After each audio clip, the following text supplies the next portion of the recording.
Welcome back to the Mullen Performance YouTube channel. So today I'm pretty happy. Today I got my car back. Got it out of storage. Was a little scared there for a little bit because I seen some mice droppings and stuff. And man, anytime you see mice droppings and all that stuff, you get a little scared. Any guy that's had a car knows that. I looked the car over. I didn't see anything. Excuse me. I didn't see anything where it looked like any mouse got it or any. It didn't look like there was any damage. So I'm happy about that so far. Some of you that don't know me, a lot of people do.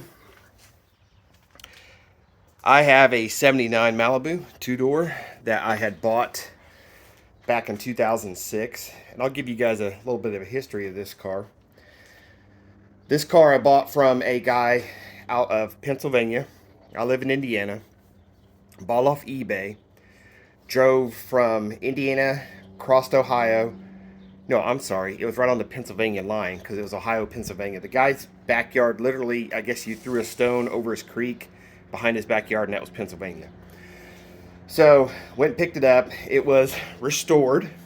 When I say restored, eBay pictures, look great, especially in 2006 potato quality film.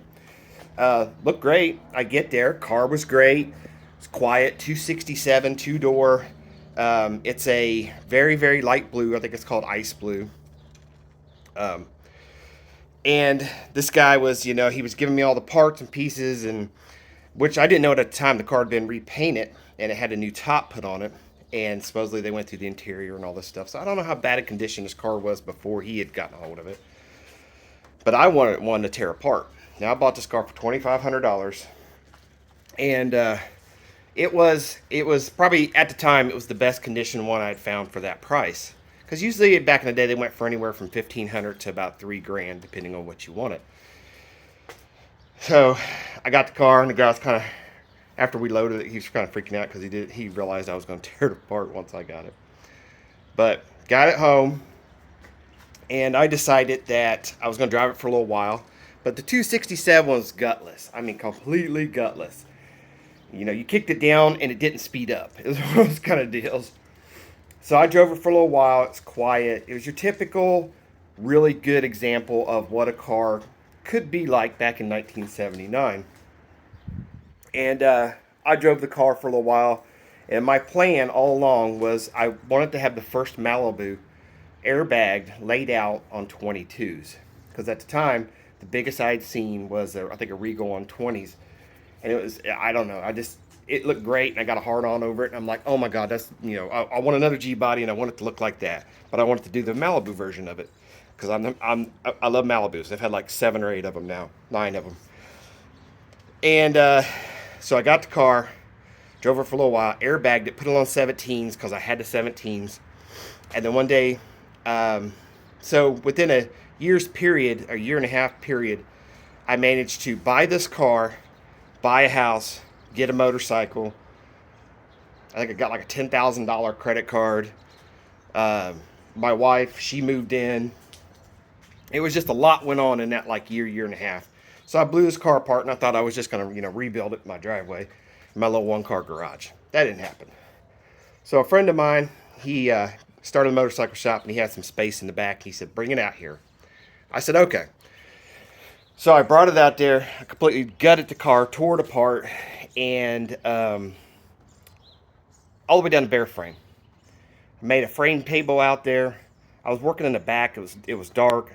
I had like 110-volt plug. Absolute worst place. I just had space. I didn't have anything else out there. Absolute worst place I could do.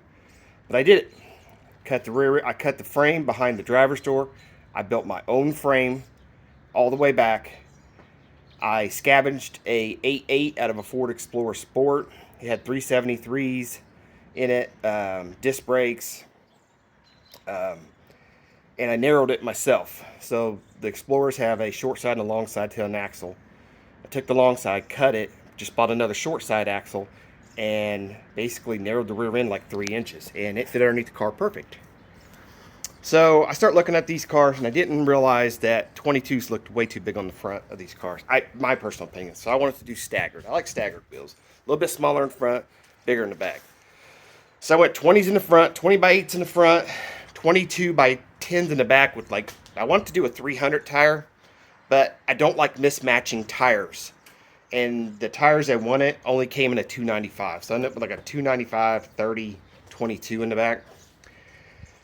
And I put the car back together. He ended up moving out of that motorcycle shop and brought the car back home. Luckily, I ended up having this garage built. But the day that this garage was finished was 5/10/14. I wrote it down right here, look. 5/10/14. That was the day the garage was finished. That was the day my son was born. So as you can imagine, the car got pulled in here, parked. And I had to take care of my son and my wife for about 6-8 months to a year before I could get back out here and work on this car. So this car now, I have affectionately named it Project Malicious, because this car, I think one day is probably going to end up killing me. So here it is. This is my 79 airbagged, back halved, big brakes, 2022s, LS swapped, stereo, 79 Malibu. The motor, let's start at the front. The motor and transmission, I bought a plumber's van for $700, 60 4L80E. And now this is the third motor I've had in this car. I've had 2 small blocks, and neither one of those were very good. I pulled this motor out. I kind of done like little things, plugs, plug wires. It's still got the original coils on it because they work. I'll talk about the stereo on this car in my Mullen Performance Audio channel. So I'll do a run over on the stereo and stuff on that. If you guys want to check that out.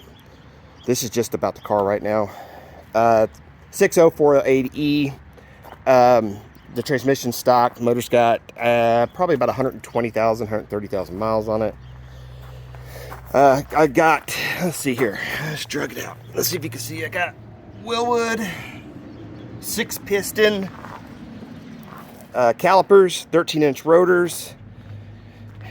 It's got, I did the drop spindles. It's got these little drop down speedway things because the tie rods hit the frame with the car being down so low. So you either got to do a curved tie rod in link, or you got to do drop this point right here, which I'm not a big fan of it now that I've did it. It's kind of, like I said, this car's kind of sketch.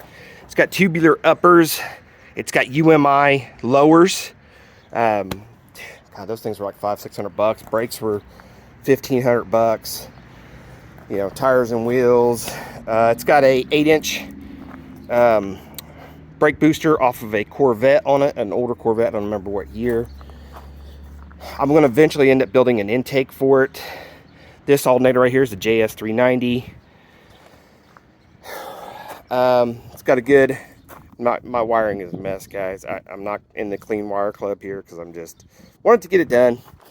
A lot of my projects end up just getting done. These X2 power batteries, I gotta say, great. Actually, awesome batteries. Pick you up on if you want to. Let's see here. The window we dropped the hood. Had all this time, original windshield.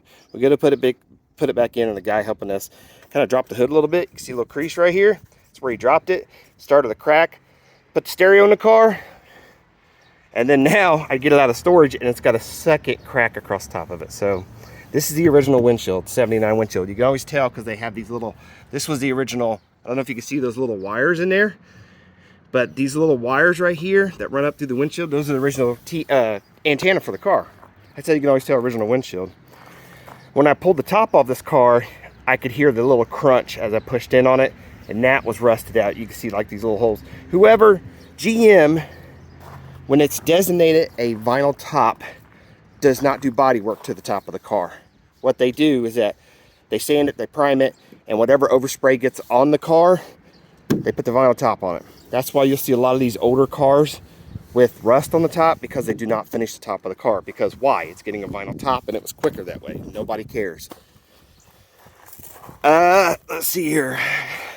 Steering wheel tack, which I don't even need that tack because I have the Holley Terminator X, which cost me another $1,500 to run the LS motor. LS motors are not as cheap as everybody makes them out to be once you nickel dime you to death.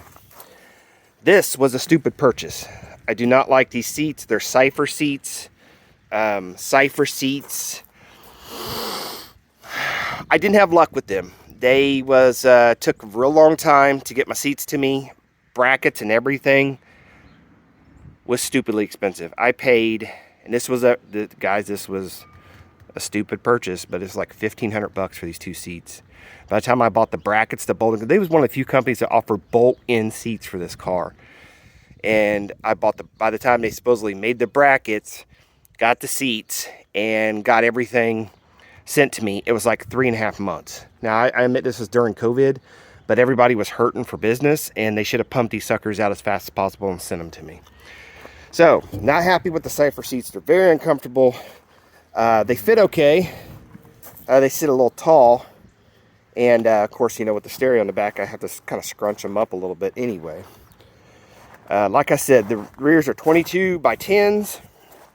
The rear end is a 4-link. I built the 4-link for the back of this car too. Rear end's 4-linked. This tire comes up to almost here, which is where the back speaker deck of the car is when the car is laid out on airbags. It barely fit in there. I mean, it's in there, but it barely fit in there.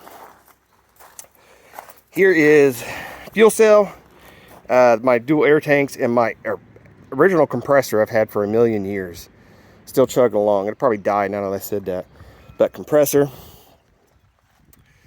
The trunk lid is over here because I have no way of attaching the trunk lid. The trunk lid just sits on there. I got a little bracket to kind of go underneath the back, and then the trunk lid just stays on there. I need to get some brackets or something to get that to stay on there.